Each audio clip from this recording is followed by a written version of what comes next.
Our top focus on WION at this hour. President Donald Trump has conditioned the U.S. nuclear deal with Saudi Arabia on Riyadh normalizing relations with Israel.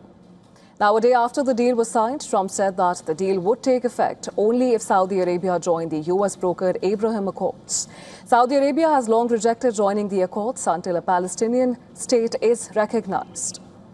Well, Caroline Levitt, the White House press secretary, said that Trump had spoken with Gulf and Arab allies many times about pegging the deal to the Abraham Accords and that if the kingdom does not join, the deal is off. Listen to this.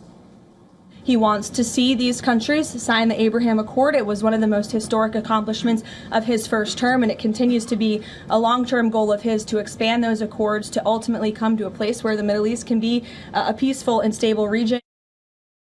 Having said that, Trump has raised the issue with Saudi Crown Prince Mohammed bin Salman in the past, and she said that it did not directly answer a question on why Iran doesn't set a similar civil and nuclear deal. Why does Saudi Arabia get a civilian nuclear deal, but Iran doesn't get a civilian nuclear deal? Well, again, this agreement is still being worked out. It will eventually, hopefully, be finalized with the condition that the president spoke about this morning. But this agreement in particular, as it's been discussed thus far, does give priority access for American companies in the Saudi nuclear energy program, which will ultimately benefit American industry workers and supply chains. So the deal that has been discussed thus far and will continue to be discussed absolutely puts America first, and that's obviously very important to this president. The agreement was signed on Wednesday by U.S. Energy Secretary Chris Wright and his Saudi counterpart. The Trump administration did not release details of the deal, but said that the deal is designed to expand commercial cooperation with Riyadh while ensuring that Saudi Arabia's nuclear program follows strict safety and non-proliferation standards. The office of Israeli Prime Minister Benjamin Netanyahu has called Saudi Arabia's possible entry into the Abraham Accords a historic step forward. Now, the current deal is a result of nuclear negotiations that began under the Biden administration.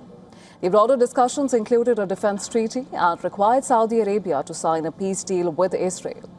But the current agreement was signed separately from any such peace deal with Israel, and there is no indication that its text formally links the two. However, the current agreement was signed separately from any such peace deal. And again, there is no indication that its text formally links the two. Critics argue that Trump has surrendered some of the leverage that he could have used to push Saudi Arabia towards normalizing relations with Israel. Saudi Arabia maintains that it will not normalize relations with Israel unless the Israeli government commits to an irreversible and time-bound path towards Palestinian statehood. The Abraham Accords are a U.S.-backed initiative launched during Trump's first term to establish diplomatic relations between Israel and several Arab countries. The Accords led to the normalization of relations between Israel and the United Arab Emirates, Bahrain, Morocco and Sudan in 2020.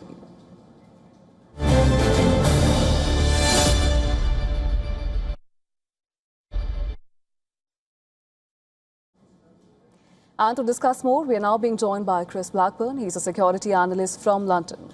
Thank you so much for joining us on the broadcast, Chris. Now, can the United States legitimately use access to civilian nuclear technology as leverage to secure a diplomatic objective like Israel-Saudi normalization, according to you? Or does that blur the line between strategic partnership and political coercion here? Well, I think what we've seen from the Trump administration is that it will literally do whatever it takes to fulfill US objectives. That is the America First doctrine. So I think forcing the Saudis or trying to coerce the Saudis into the Abraham Accords is certainly in Trump's playbook. So I think the legality of it, I mean, I'm not a constitutional expert, but the legality of a civilian nuclear deal with the Saudis, but the political sort of objective is to get normalization and peace in the Middle East. I think it's completely legal. And I think the only real hurdle that Trump has is sort of the congressional oversight. And I think a deal such as this, which is massive and historic, would pass with flying colours through Congress. So I think the only real sort of stumbling blocks are the Israelis and the Saudis in actually coming to an agreement on certain things. And I think that obviously the Palestinian rights, as you mentioned in the build-up, is a massive thing for the Saudis. So I think in a way, this deal ultimately it provides leverage for the Trump administration to coax Israel rather than the Saudis in any kind of agreement. Right, but why does the pressure appear to be almost entirely on Saudi Arabia here? Because if Washington wants a historic normalization deal, shouldn't Israel also be expected to make politically difficult concessions, and particularly on the question of Palestinian statehood? Yeah, exactly. I think that's why, because the Trump administration, as we've seen over the years, it's basically got the rule book and thrown it in the bin. It will do whatever it takes to get a deal, whether that is embarrassing or upsetting traditional allies. And we've seen the tariff wars are massive. So for Trump to really put this as sort of center stage, especially with what we know is going on with the Iran conflict, this could be a massive game changer. But it also looks at sort of the wider issues. Yes, you've got the Palestinian rights and whether there should be a two-state solution, but we've also got how Saudi Arabia and Pakistan are dealing with certain issues, because obviously it's all about civilian nuclear technology, but then what about the ultimate? What is the protection that Saudi Arabia wants? What kind of sort of safeguards does it have? Well, we know through history that the Saudis have seen the Pakistanis sort of nuclear weapon as being sort of a Sunni umbrella.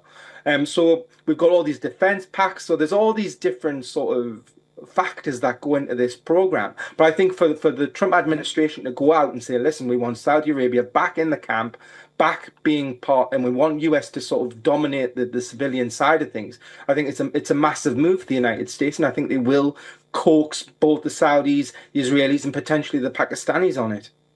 Right, and we understand that the text of this agreement has not yet been made public. But having said that, do you think that Saudi Arabia will be willing to take the first step here?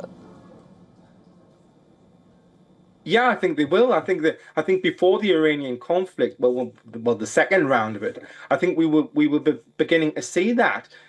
What we saw is with Hamas on October 7th, that the talk before then, in the lead up the horrific attacks by Hamas, is that Saudi Arabia and Pakistan were going to sort of sign up to the Abraham Accords. Obviously, then there was the Israeli reaction and the invasion of Gaza and all that sort of went, which basically put the Abraham Accords back on a shelf. But now it's interesting to see why at this period of sort of uncertainty with the Iran conflict sort of escalating to a certain degree. Yes, it's been very slow. We haven't seen a major invasion by the US or Israel, but it is an escalation. So to put this as sort of a center prize, it's quite surprising. But then looking at how Trump and the Americans see the sort of the thing playing out, having Saudi Arabia as being part of the Abraham Accords and having the Middle East, or at least the Sunni side of the Middle East, being at peace with Israel is a massive thing for the US and would be a massive sort of crowning point for Trump's second term. But having said that, do you think this can be seen less as a civilian nuclear agreement and more as a strategic bargaining tool here by Washington, because where nuclear cooperation and regional security, along with of course, the security and the Abraham Accords, all of it is bundled together in one packet. Where do you draw the line? Yeah, well, I think what we've seen from Trump is he wants certain objectives and he's willing to do anything to get it.